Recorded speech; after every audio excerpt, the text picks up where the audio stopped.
बोले हुए शब्द वापस नहीं होते हैं। एक बार एक किसान ने अपने पड़ोसी को भला बुरा कह दिया, पर जब बाद में उसे अपनी गलती का एहसास हुआ तो एक संत के पास गया। उसने संत से अपने शब्द वापस लेने का उपाय पूछा। संत ने किसान से कहा, तुम खूब सारे पंख इकट्ठा कर लो और उन्हें शहर के बीचों बीच जाकर रख दो। किसान ने ऐसा ही किया, फिर संत के पास पहुंच गया। तब संत ने कहा, अब जाओ और उन पंखों को इकट्ठा करके वापस ले आओ। किसान वापस गया, पर तब तक सारे पंख हवा से इधर उधर उड़ चुके थे और किसान खाली हाथ संत के पास पहुंचा। तब संत ने उससे कहा कि ठीक ऐसा ही तुम्हारे द्वारा कहे गए शब्दों के साथ होता है। तुम आसानी से इन्हें मुख से निकाल तो सकते हो, पर चाह कर भी वापस नहीं ले सकते हो। तो फ्रेंड, ऐसे हम लोगों के साथ होता है, हर इंसान के साथ होता है। हम लोग गुस्से में, आवेश में आकर बोल तो देते हैं, सामने वाले को भला बुरा बोल देते हैं, कुछ भी बोल देते हैं, उल्टा सीधा वो बोल देते हैं। फिर वही होता, हम लोगों में लड़ाई झगड़ा हो जाता तो फिर उल्टा सीधा बोल देते हैं। फिर यही बाद में पछताते हैं कि काश मैंने ना बोला होता। फिर वही जीवन भर का पछताना हो जाता, काश मैंने ये शब्द ना निकाला होता, अपने मुख से ना निकाला होता, इस आदमी को मैंने ऐसा ना बोला होता। हर कोई पछताता है, लेकिन वही होता है ना, जो मुख से निकाल देते फिर वापस नहीं लिया जा सकता वो शब्दों को।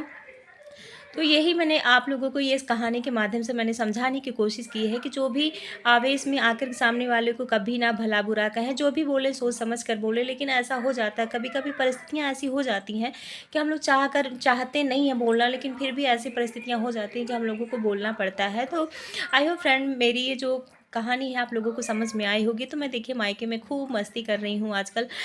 खूब अच्छे अच्छे बना के पकवान मैं खा रही हूँ, खिला रही हूँ और भाभी को भी परेशान कर रही हूँ। तो देखिए मैं छत पे बैठ के क्या कर रही थी, थोड़ी धूप निकली थी क्योंकि ठंडक बहुत ज़्यादा थी। जब मैं इसी नाते मैं जाना नहीं चाहती थी वहाँ, जब मैं जाती हूँ तो ना होता क्या है, कभी कभी तो इतनी भीषण गर्मी हो जाती है। 6 महीने में तो जाती हूँ, जब सर्दी की छुट्टी होती तब मैं जाती हूँ, फिर गर्मी की छुट्टी होती तब मैं जाती हूँ। वैसे तो मैं जा नहीं पाती हूँ, है मायका बहुत दूर नहीं है, फिर भी मैं जा नहीं पाती हूँ। गर्मी की छुट्टी जब होती है तो उसमें बहुत ज़्यादा यही होता है, जून में 20 मई को छुट्टी होती है, उसके बाद जाते जाते जून हो जाता है। फिर जून में इतनी ज़्यादा गर्मी होती है, फिर रहा नहीं जाता। फिर ठंडक में जब जाती हूँ, ठंडक की छुट्टी होती है तो बहुत ज़्यादा, जब ठंडक की छुट्टी हो ही जाती है तभी मैं जा पाती हूँ, नहीं तो मैं जा ही नहीं पाती हूँ। फिर वैसे भी ठंडक हो जाती है तब यही होता है कि सिकुड़ कर बह जाओ। तो थोड़ी सी धूप निकली थी तो हम लोगों ने क्या किया, होता क्या है ना कि घर में रहने का मेरा मन नहीं करता, तो मैंने क्या किया, वहाँ जो रखा है चूल्हा, मुझे बनाना था, बड़े बनाने थे।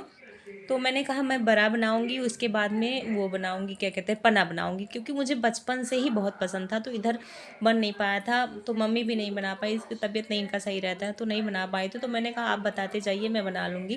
तो ये हमको बताते जा रही थी, तो यहाँ क्या हुआ है, मिक्सर ख़राब हो गया। तो मिक्सर ख़राब हो गया तो मैंने क्या किया, सिलबट्टे ही ऊपर उठा लेके गई इतना वजन था, लेकिन मैं फिर भी उठा के लेके गई। मैं छत पे सारा काम कर लूँगी, नीचे कुछ नहीं कर पाऊँगी। तो मैंने सोचा मैं अपने खाने के चक्कर में भाभी को क्यों परेशान करूं, क्योंकि वो भी तो हैं, वो भी थक जाती हैं, खाना बनाती हैं, सारा काम करती हैं, तो भी परेशान हो जाती। तो मैंने कहा मैं ऊपर ले जाऊंगी, थोड़ा मैं करूंगी, थोड़ा वो करेंगे, तो आराम से हो जाएगा, मिलके हो जाएगा।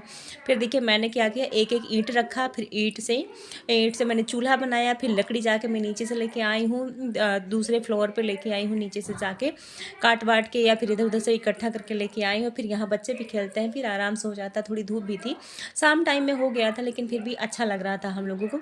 तो हम लोग सिलबट्टे पे उड़द की दाल पीसे हैं, उसको खूब अच्छे से, लेकिन बहुत ताकत लगा है, पीसा नहीं जा रहा था, हाथ पैर सब दर्द होने लगा था। लेकिन थोड़ी देर मैंने पीसा, थोड़ी देर भाभी ने पीसा, थोड़ी देर मम्मी ने पीसा, सब लोग मिलके पीसे हैं।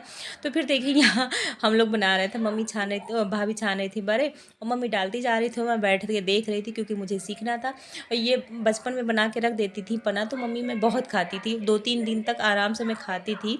तो वही मैंने कहा काफ़ी दिन हो गया, हमको लगता है 15 साल तो हो ही गए हैं मैंने नहीं खाया था, और ही हो गए होंगे।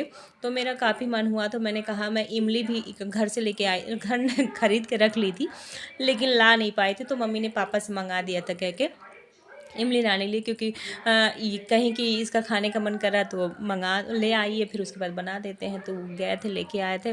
तो देखिए किस तरह से ओस पड़ने लगी है। तो मैंने कहा मैं कपड़े हटा लेती हूँ, क्योंकि कपड़े नरम हो जाते हैं ना, थोड़े सूखते हैं, सूखते भी नहीं हैं सही से। तो हमारे यहाँ सुविधा तो सारा है, लेकिन यह है ना कोई कोई चीज़ ख़राब हो जाता है तो बनता नहीं, क्योंकि भैया जो हैं भैया अपने काम में रहते हैं। तो यहाँ जैसे मिक्सर ख़राब हो गया है तो कोई बनाने वाला नहीं है, वो बनेगा नहीं, पता नहीं नया खरीद के ले आएंगे भले, लेकिन बनवाएंगे नहीं उसको। तो ऐसे ही होता है हमारे घर में। तो भाभी अकेली हैं, परेशान हो जाती हैं कि ये सामान ख़राब हो जाता है, रहता सारी सुविधाएं हैं, लेकिन जो ख़राब हो जाएगा वो बनेगा नहीं। तो देखिए हो रहा था हम लोग का बड़ा और पना हो रहा था। तो अभी तो बड़ा छाना जा रहा है, फिर उसके बाद में पना बनाया जाएगा, उसी कढ़ाई में बनाया जाएगा।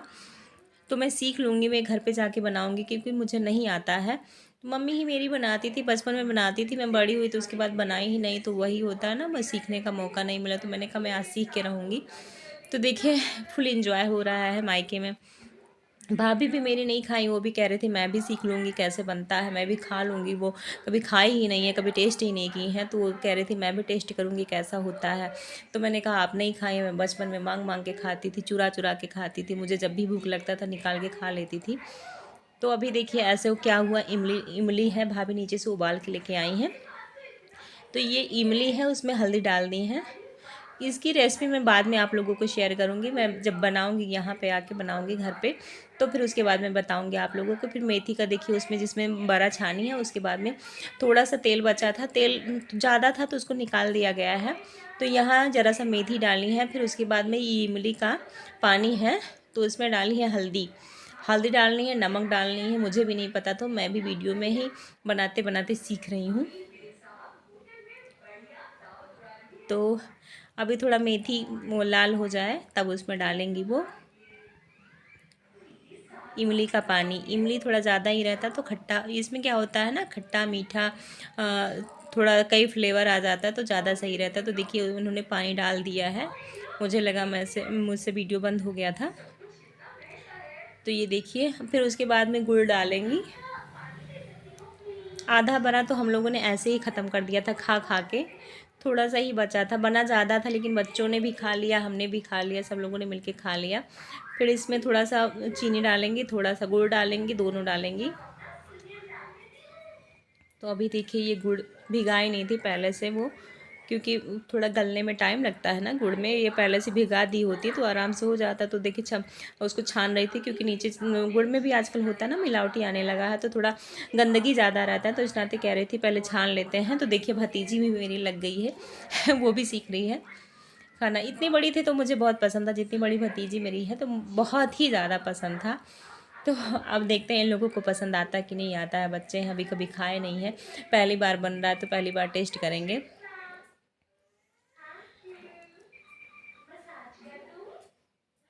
तो फिर देखिए पानी इन्होंने डाल दिया, फिर उसके बाद में क्या करेंगे, इसमें चावल का आटा थोड़ा थोड़ा करके उसमें डालेंगी ताकि गुठली ना पड़े। तो थोड़ा थोड़ा करके डाल देंगे, फिर आराम से ये जैसे एक उबाल आ जाएगा फिर हो जाएगा। तो दोस्तों आज मैंने इतना ही आप लोगों के साथ शेयर किया। अगर पसंद आए तो लाइक करिए, शेयर करिए, सब्सक्राइब करिए। बाय।